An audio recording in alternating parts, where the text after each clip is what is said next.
আসসালামু আলাইকুম ভিউয়ার্স এবং বন্ধুগণ। আপনার যদি একটি ছাদ বাগান থাকে তাহলে কোনো রকমের চিন্তা নাই। এই দেখুন, বেড তৈরি করতেছি।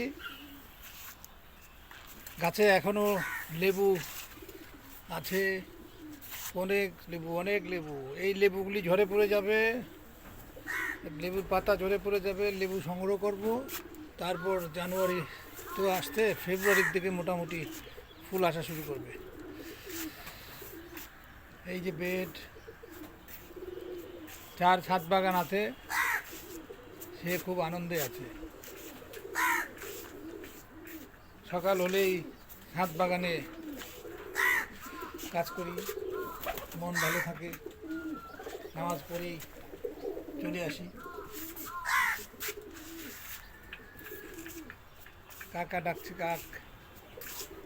এই যে কচু ক্ষেত, সেই কচু ক্ষেত, সেই কচু ক্ষেত না, এগুলো ছাদে কচু লাগানো হয়েছে, সেই কচু ক্ষেত। উপরেও আছে, এই দেখুন কত গাছ, ওই যে গাছ।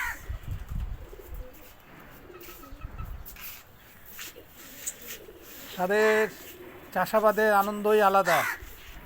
আপনার যদি ছাদ বাগান থাকে তো আসুন না, মনে আনন্দ দেই, হেসে খেলে জীবন কাটিয়ে দেই, আল্লাহ আল্লাহ করি। দেখবেন বেশ ভালোই লাগবে।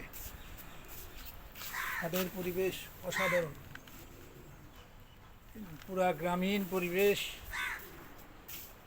সুস্থ সবল থাকতে চাইলে গাছের কোনো বিকল্প নেই। এই যে আমার পেঁপে গাছ, পেঁপে ধরেছে, চলছে প্রকৃতি পরিবেশ, কৃষির পরিবেশ নিয়ে। যাই হোক, সুন্দর সকাল আজ, চমৎকার পরিবেশ। সবাই ভালো থাকবেন। আসসালামু আলাইকুম।